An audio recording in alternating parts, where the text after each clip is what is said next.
Porque The Batman é o melhor filme de herói já feito no cinema.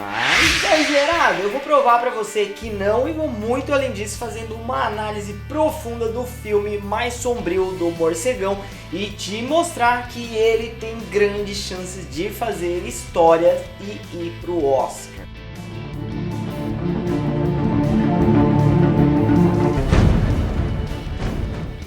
Galera, The Batman e Robert Pattinson acabou calando a boca de muita gente e veio com força total. O que eu também tenho certeza que vai vir com força total é seu like nesse vídeo, que vai me ajudar demais. Então eu já agradeço você que foi lá e deixou seu like, muito obrigado. Agora bora continuar aqui pro vídeo, que eu nem preciso dizer que vai conter spoilers. Já estamos acostumados a ver ótimos trabalhos do gênero, como a própria trilogia do Batman. Recentemente também tivemos Homem-Aranha 3, sucesso de bilheteria. Até por isso, os filmes estão ganhando cada vez mais espaço entre o público, e isso se reflete também no Oscar, que pode estar preparando um lugarzinho especial para os filmes de herói. Mas avaliar qual é o melhor filme, qual é o pior filme, é meio subjetivo, que pode ser melhor para mim, pode não ser melhor para você. Mas falando em termos técnicos, o filme aqui do Batman é realmente muito bom, imbatível e se destaca dos demais. Além de ser bem fiel às HQs, ele também consegue manter o realismo e com ótimas atuações, efeitos especiais, edições impecáveis, trilha sonora então nem se fala. Então temos que falar desse filme. O filme já começa com muito suspense e uma apresentação do Batman de uma forma que eles conseguem explicar tudo o que está acontecendo bem rápido, não fica aquele negócio chato e fácil de entender. E melhor ainda, já que é narrado pelo próprio Bruce, o que deixa o público ainda mais tenso e curioso para a sua aparição. Tem toda uma preparação especial que deixa a aparição do Morcegão ainda mais triunfal, com uma das melhores, se não a melhor entrada de apresentação do herói até o momento, com aquelas cenas de luta e de ação que só os filmes do Batman têm. E tinha que ser dessa forma, com ele socando os caras lá, os vilões, com vontade mesmo, querendo, com um ódio, com uma vontade de matar os caras mesmo, porque é isso aqui que é o Batman. Ele não vai dar aqueles golpezinhos nos caras, ele vai dar pra deixar o cara nocauteado de vez mesmo, sem dó e sem piedade. Esse é o Batman. A ação foi um dos pontos fortes e diferencial do filme do Batman. E você vai pensar assim, mas a ação em filme de super-herói não tem como não ter. Como é um diferencial? Porque aqui a forma que isso foi tratado é diferente de tudo que a gente já viu antes em algum filme, principalmente em filme de super-herói, porque a gente viu muito realismo, os caras usaram pouquíssimos efeitos especiais, chroma key, eu quero dizer, mas mesmo assim a edição ficou muito boa, muito caprichada em todas as cenas, mas foram usados muitos efeitos práticos. Mesmo assim, eles não economizaram em cenas de luta, porque geralmente em filmes desse tipo, quando eles optam por essa opção aqui de não usar tantos efeitos especiais, eles acabam dando uma diminuidinha nas cenas de luta. Aqui isso não aconteceu. Outra coisa bem interessante é que quando eles escolhem por fazer um filme assim com mais realismo, um pouco menos de efeitos especiais, eles deixam as cenas um pouco mais distantes e também um pouco mais escuras, cheias de cortes, para que a gente acaba não vendo as falhas. Mas aqui eles fizeram exatamente o contrário disso, e foi muita ousadia, porque eles fizeram tudo isso da forma que fizeram e mostraram tudo com ângulos ótimos e também cenas bem claras, mesmo Batman sendo um filme mais sombrio. E o trabalho de câmera foi feito por Greg Fraser, que foi indicado pelos efeitos em Duna, e Lion de Garth Davis de 2016. É uma aula que os diretores de Mortal Kombat principalmente deveriam ver. É uma coisa que eu não lembro de ter visto antes com a perfeição que eu acabei vendo aqui, nem em Mad Max e em Cavaleiro das Trevas, que são considerados os top dos tops nesse quesito aqui, isso aconteceu. Então não precisa entender de cinema para saber que eu estou falando de uma das melhores cenas de luta, muito bem coreografadas, intensas, realistas, nítidas e praticamente perfeitas. Trilha sonora.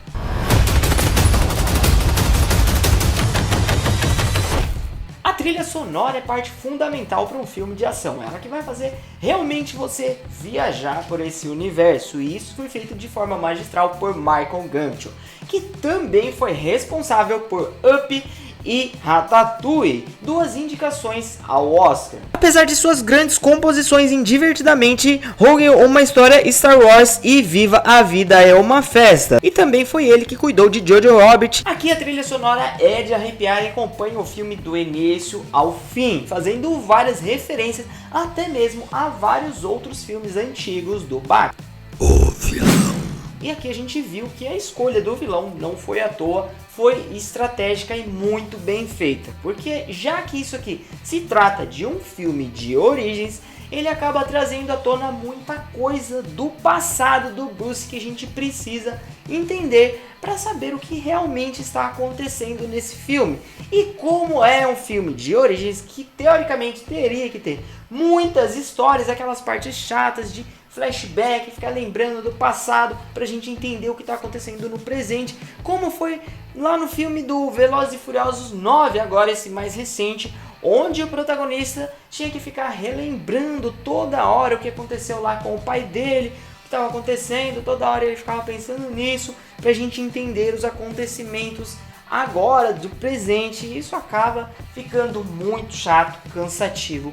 Só que isso não acontece em Batman, eles conseguem fazer de uma outra forma, uma forma muito bem pensada, que o filme fica muito melhor, mais interessante, mais rápido, essas partes passam e você nem vê e você acaba entendendo e acompanhando muito melhor o filme, porque é ele que traz o passado do Bruce que nem mesmo o Bruce conhece, e a gente começa a entender as coisas aqui como um quebra-cabeça juntamente com o Bruce. Isso ainda traz muito mais suspense para o filme, quando é contado que os pais do Bruce não eram quem ele achava ser, não eram aquelas pessoas justas, aquelas pessoas honestas, como ensinaram para ele que os pais eram e o que as lembranças dele acabam trazendo, porque foi mostrado aqui que o pai dele acabou comprando um repórter, tentando comprar um repórter para esconder algumas coisas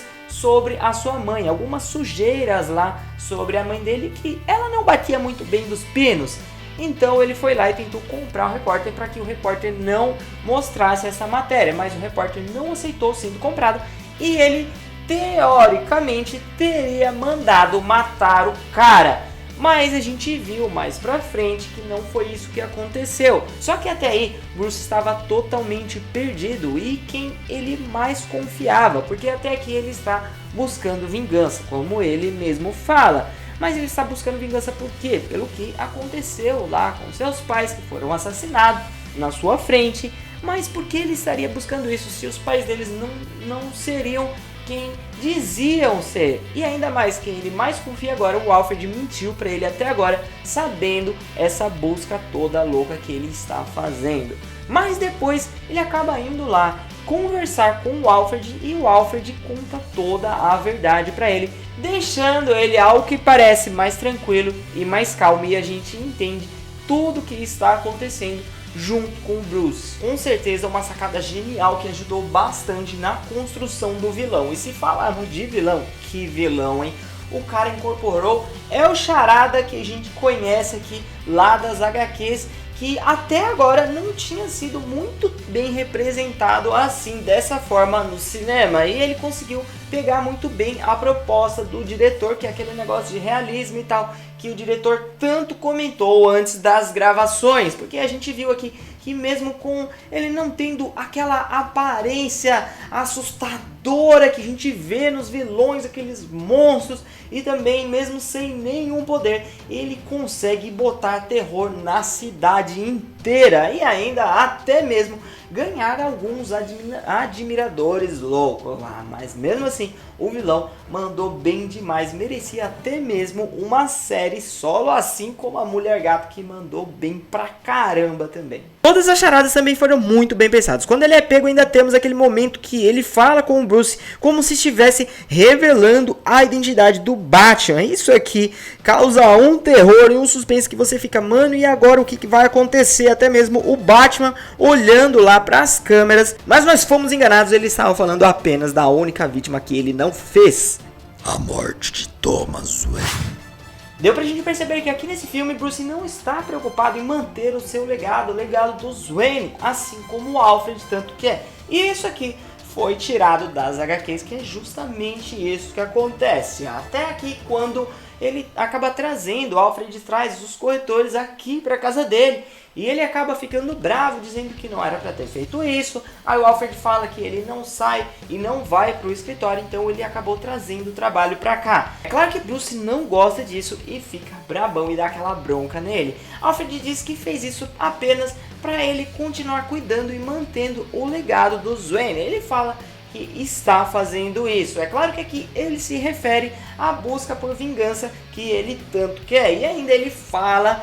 lembrou até mesmo um pouco aquela cena lá do Homem-Aranha do Tobey, quando ele fala pro tio dele que ele não assuma o papel de pai, porque ele não é. Aqui ele fala a mesma coisa pra ele e pede que ele não assuma essa posição de pai dele, porque ele não é. Até mesmo quando ele fala lá do anel, quando o Alfred fala: todos os Wayne têm esse anel, não é um anel, é aquele bagulho que ele coloca no braço lá. Eles falam: todos os Wayne têm esse emblema aqui, esse pingente. Aí ele fala: mas você não é um Wayne. Então aqui ele realmente não está gostando de como o Alfred interfere nos problemas dele. Mas a gente vai ver que mais pra frente no filme ele acaba aceitando isso e reconhecendo até mesmo o Alfred como um pai. Mas afinal, quem foi Thomas Wayne nessa versão? Foi um cara realmente bom ou era todo mentira? Depois da reportagem, Bruce acabou indo tirar satisfações com Carmine Falcone e o Romano para entender de verdade o que aconteceu naquele momento, para saber se realmente seus pais eram quem diziam ser ou era o que a mídia estava colocando depois da exposição de charada. E ele foi lá, conversou com o mafioso que tem muito poder em Gotham, influência até mesmo sobre a polícia, e ele passou a versão dele, falando que ele fez o que fez porque Thomas Wayne pediu para que ele fizesse, e quando Thomas pediu para que ele fizesse, ele sabia muito bem do que ele, o Falcone, era capaz de fazer. Mas essa aqui foi a versão dele, que é claro que na época que ele fez tudo isso, ele manipulou tudo para parecer que tinha sido tudo armação lá do Thomas Wayne. Mas depois o Alfred acabou contando a verdadeira história por trás de tudo isso aqui. E ainda ele contou que desconfia que quem matou os seus pais foi o Falcone naquele assassinato lá, mas ele apenas desconfia que o Falcone mandou matar os pais dele. Ou pode ser realmente também algum assassino que só queria roubar os pais dele e fez isso aqui e acabou atirando. Mas isso aconteceu justamente no momento que o Thomas Wayne disse que iria entregar o Falcone por tudo que ele tinha feito, e que se preciso fosse, até mesmo ele, o próprio Thomas Wayne, se entregaria para a justiça. O vício de Bruce. Desde o início do filme a gente vê que Bruce está revoltado, com ódio, buscando justiça, muito mais do que isso, vingança, sem temer até mesmo a morte, lutando contra o crime de Gotham sozinho, sem ter poderes nenhum, praticamente sozinho, né? Porque a Mulher Gato, que tá lá mais preocupada em saber, passar o filme quase todo querendo saber o que aconteceu com a sua amiga, e também tem o Gordon, que tá lá, mas ele ainda não pode fazer muita coisa, não tem tanto poder assim, pelo menos por enquanto, e ele luta contra o crime sozinho mesmo, porque a polícia tá toda aqui sendo manipulada pelos criminosos e Gotham governada pela máfia. Então ele tá sozinho, só que ele não tá nem aí pra isso. Ele mesmo fala pro Alfred, naquele momento que Alfred tá lá quase morrendo, que ele não tem medo da morte, ele tem apenas medo de perder quem ele ama. Então a gente vê isso realmente no filme. Quando ele salta lá do prédio, ainda ele não tem todo aquele preparo que a gente está acostumado no Batman, porque aqui ele tá apenas com 1 ano, tá com início de carreira, tá começando ainda, então a gente vê várias falhas e isso que é o legal. Mesmo assim, ele faz as coisas como se ele fosse o Superman, porque depois dele se jogar aqui ainda, como se não fosse o bastante, ele se joga lá do estádio também, lá de cima, cortando um cabo de energia, se jogando lá na água, a ponto de ser eletrocutado e morrer na hora. Gotham e o realismo. Em The Batman fomos apresentados a uma nova Gotham, alguma coisa que eu nunca achei que iria ver nos cinemas, apesar de vários outros filmes também fazer isso muito bem, mas aqui é como se tudo que a gente tá vendo fosse uma descrição exata do que a gente conhece lá das HQs. Dá pra ver claramente que o diretor se preocupou muito com isso, em manter essa fidelidade aqui. Além de tudo isso, também dá a impressão que Gotham realmente existe, não é apenas uma cidade fictícia.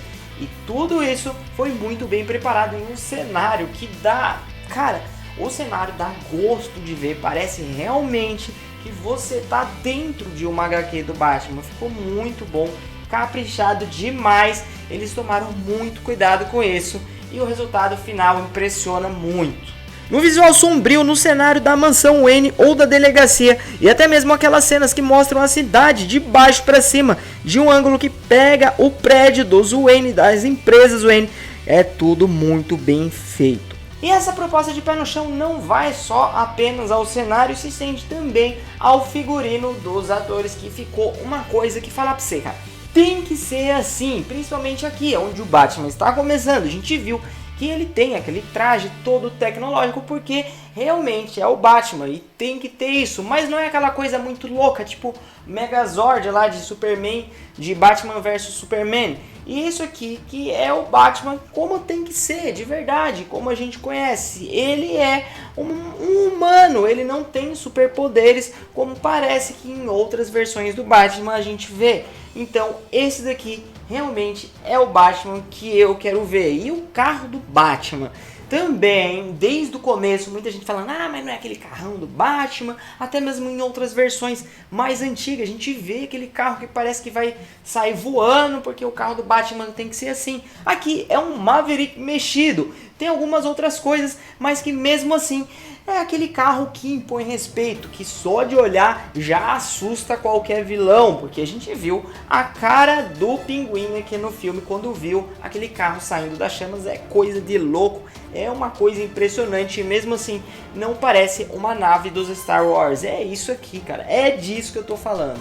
Mas os detalhes não param por aí não, e tá no filme inteiro, é só você prestar atenção. Naquele momento que ele está indo lá para a reunião dele, onde ele coloca a camiseta, a gente vê aquelas costas todas machucadas, ele todo cheio de ferida, e também várias vezes no filme a gente vê isso também, o Batman cheio de falhas, onde ele não consegue salvar o Alfred, por mais que ele se esforce, ele ainda tem muita dificuldade, porque como eu já falei, ele é um humano, apesar de não parecer às vezes, e o filme mostra muito bem isso daqui em várias oportunidades. E afinal de The Batman, vimos aquela cena que representa de verdade quem é o Batman, quando ele se joga lá do Gotham Sky Garden para salvar a galera, mostrando o caminho com aquela tocha. É o Batman que representa a esperança para Gotham nesse caos todo. Bom galera, o vídeo de hoje vai ficando por aqui. Tem um vídeo de curiosidades do Robert Pattinson que tá incrível, desde ele atuando lá em Harry Potter até agora, com